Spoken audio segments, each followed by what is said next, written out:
I get this feeling every time I get up on stage that I can't shake no matter how I try.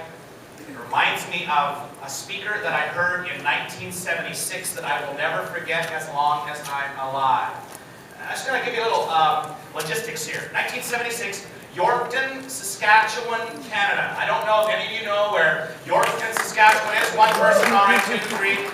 To help you with this, nothing ever happened in Yorkton, Saskatchewan. Small town, farming community, one of my highlights of my youth, Yorkton's first set of traffic lights. Does that help? So really, we were in a community that did not get things like that speaker. It was amazing. I don't remember starting out thinking that way though. It was one of those typical days. Came to school, went to our gym, introduced the speaker. We thought it was just going to be one of those people that we really weren't going to appreciate. But by 10 minutes into the program, I already knew that I was never going to forget that man. His message, his energy, the power that he possessed on that stage was truly incredible. In fact, by 10 minutes into the program, I was so moved, I was having a very philosophical moment. I felt like something was different in me that was never ever going to be the same. And here we are in 2010, every time I speak, no matter where I am in the world, I feel that man's presence right next to me on this stage. So you might be imagining that this was the man that inspired yours truly to be a motivational speaker. Well, that would be a good story. Every story is not always predictable, correct? Actually, I hated him, and I hate to put it that way, because that's exactly what I felt, and it took me 10 minutes to figure out exactly why. This was the happiest human being I had ever seen in my entire life, and he was so happy. He was annoying. Do you know anybody like that? They're just happy all the time. I mean, seriously, don't you want to hit people like that? Imagine my frustration having no arms because all I can do is be resentful. Anyway, I sat in the audience. I was trying to get something positive. I really was working at this, and this is really an absolutely true story. They're all true. No embellishment today. This guy was really, really good. I'm sure he was, but I was too busy noticing what was annoying about him. He just kept going and going and going and going. This program was due to last an hour, and I was already done. I was ready to leave, but he just kept going. So it was very dramatic at the 30-minute mark when this guy just stopped.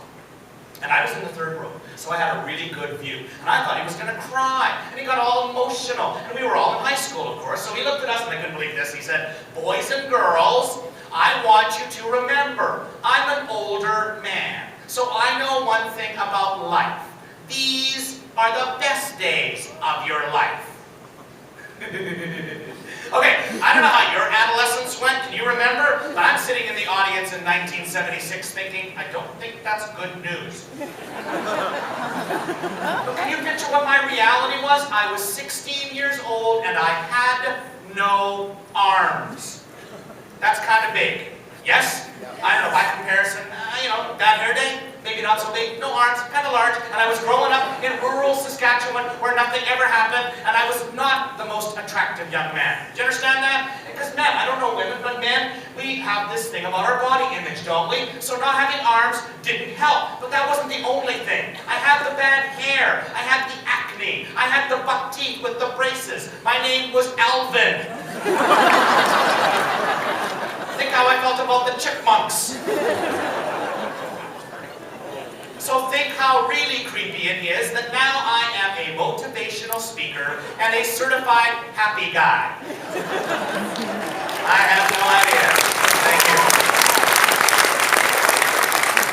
I have no idea exactly what happened. All I know is I'm going to try to put that into words with you today.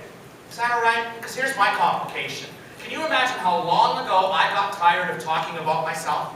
But if I don't talk a little bit about myself, then where is my credibility? Because that is all I have. I don't have multiple letters behind my name as the tradition with many academics. Although I do have letters behind my name.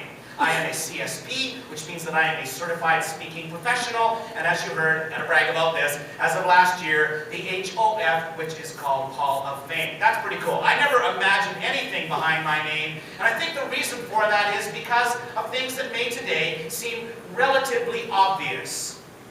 I don't think too many people ever imagined anything for me in my entire life, let alone that I would be on stage with you today which honestly, seriously, is a great honor.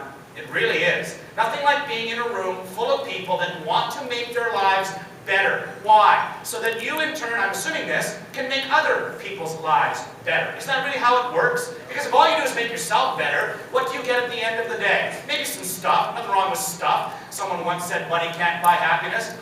Wrong answer. Anyway,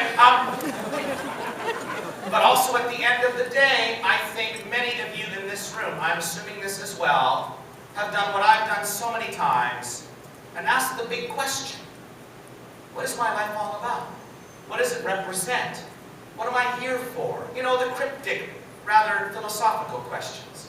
So that's kind of what we're going to do today. I'm just going to talk to you, tell you a story. It's all true. And by the time we're done, hopefully all I will accomplish today is one thing, and that is to remind you that life is pretty sweet, isn't it? I mean, at the end of the day, there are so many things that so many people complain about, and I just don't think that's a good idea. So that's kind of the message today. So let's go to a real fundamental thing. We need to talk about this right off the start. Here's my point about